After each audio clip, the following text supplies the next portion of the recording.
Hey guys, let's get more news from Lakers, but first, don't forget to subscribe to the channel and leave your like. Rob Pelinka on Lakers making no moves at the trade deadline. You can't buy a house that's not for sale. Rumors had swirled around for months on the potential trades that the Los Angeles Lakers might make this season. Then, the February 8 trade deadline came and went with the team making no moves, and GM Rob Pelinka explained why that was the case. "My job is to always look for ways to upgrade our roster," Pelinka said. "But, you can't buy a house that's not for sale. And so, we spent a lot of time looking for ways to use assets to make our team better, but the right move wasn't there." Pelinka also stated that they just had one first-round draft pick, 2029, that they could trade at the deadline, and they did not want to part with it just to get marginally better. Keeping that pick means the Lakers now have 3 first-round draft picks that they can trade after the 2024 NBA draft. They will be either the 2024 or 2025 pick, depending on which one the New Orleans Pelicans want, to go with 2029 and 2031. The Lakers can include all 3 along with some notable role players in a package for a big star. Pelinka also stated that the Lakers will be aggressive in the buyout market as they look to fill their final open roster spot. "You'd assume that they would strongly pursue someone like Spencer Dinwiddie. LeBron James had seemingly been sending signs for weeks now that he wanted the Lakers to make some moves to turn the season around." With the team ultimately not making any, Pelinka was asked if he had any conversations with James. "The last conversation I had with him was that he was focused on the guys in the locker room and making them the best players and teammates they can be. He said after our last game, 'I love these guys.'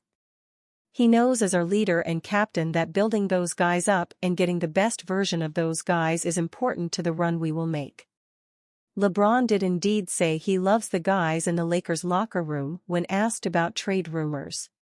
All that the 39-year-old can do now is try to get his teammates to be the best version of themselves. It will be interesting to see, though, whether the Lakers' failure to make any moves ends up having an impact on LeBron's future with the team. James has a player option for 2024 to 25 and can opt out of it to become a free agent. If he does go that route, the Lakers might end up having some serious regrets over not pulling the trigger. The Lakers are now 27-26 on the season after a 114-106 loss to the Denver Nuggets on Thursday night. They are 9th in the standings in the West, and when LeBron was asked how the Lakers can make a playoff push this season, he replied they just need to be healthy. While LeBron and Anthony Davis have been relatively healthy this season, a lot of the key role players on the team have missed significant time. Jared Vanderbilt, Cam Reddish, Gabe Vincent and Rui Hachimura have all spent time on the sidelines, and LA is hoping everyone will be healthy as we get to the business end of the season. Lakers unveil Kobe statue at Crypto.com Arena. The Lakers unveiled the first of 3 Kobe Bryant statues yesterday, as the moment Bryant scored 81 points was immortalized in the latest statue outside of the Lakers' home arena.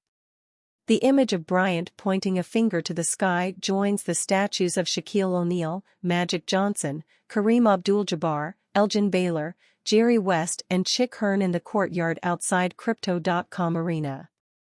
Season ticket members sat under a white tent with current and former Lakers, basketball hoffers and celebrities as Jeannie Buss, Derek Fisher, Abdul-Jabbar and Phil Jackson gave speeches about Bryant's impact before his wife Vanessa closed the event.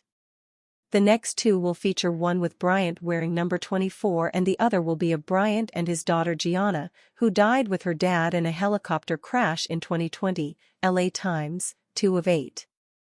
In this week's Sports Business Journal, Tom Friend does a deep dive on the statue's designers, Julie Rott-Blatamrny and Omri Amrani, who have crafted an unexpected career immortalizing sports icons. The Los Angeles Lakers immortalized one of their greatest icons this Thursday. The franchise unveiled the statue made in honor of Kobe Bryant in front of the Crypto.com Arena. The shooting guard, who passed away in a tragic helicopter crash in 2020, now joins the list of immortalized stars who represented the team on the court, such as Magic Johnson, Kareem Abdul-Jabbar, and his friend and partner on the court, Shaquille O'Neal. Sculpted in bronze and measuring around 5.8 meters high, the monument was purposely inaugurated on February 8, 2024, in reference to the two numbers used by the athlete during his career, 8 and 24. The image represents the five-time NBA champion wearing jersey number 8, in a pose he struck in the game in which he scored an unbelievable 81 points against the Raptors in 2006. The athlete's wife and widow, Vanessa Bryant, was present during the ceremony, which took place before the match against the Denver Nuggets, and announced that two more statues will be erected in memory of the Black Mamba, one with his daughter Gianna, who also died in the accident, and another with uniform number 24. Lakers lose out on perfect trade target to pair with Anthony Davis. After weeks of stagnation, the trade market has predictably heated up on the day of the 2024 trade deadline. There have been several notable moves early in the morning, and just like the several weeks before, the Los Angeles Lakers have not been involved. That is not to say that the Lakers won't make any trades, and by the time you are reading this, they might have pulled off a deal. But the Lakers were not in the initial wave of moves, and that unfortunately cost the team, as Los Angeles lost out on what would have been a perfect trade target to pair next to Anthony Davis. The Toronto Raptors traded Kira Lewis, Otto Porter Jr. and a 2024 first-round pick to the Utah Jazz for Ochai Agbaji and Kelly Olynyk. This deal was surprising to the NBA world, as the Raptors were not a team that seemingly made sense for Olynyk. A team like the Lakers made a lot more sense for the big man. However, there was still some optimism that this could simply lead to a buyout and that Toronto was making this trade for Agbaji. But that is not the case either. Toronto doesn't want to just keep Olynyk for the rest of the season, the team potentially wants to bring him back in free agency this summer as well. Kelly Olynyk was not going to be the difference between making the NBA Finals and falling short in the second round, but he would have been a great fit in the front court alongside AD. The Lakers need a big who can space the floor on the offensive end without giving too much up on the defensive end. Christian Wood can space the floor, but he is awful defensively, and that limits his playing time. Jackson Hayes can defend the rim, but he isn't a real contributor on offense, which limits his ceiling.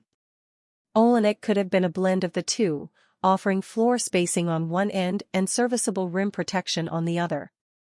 At the very least, the Lakers can know that they didn't lose out on Olynyk to a cheap price. It would be frustrating if the cost was a second-round pick, but the Raptors traded a first. Granted, that first was the Oklahoma City Thunder first, which will be in the high 20s in a bad draft class, but still. The Lakers were never going to match that value.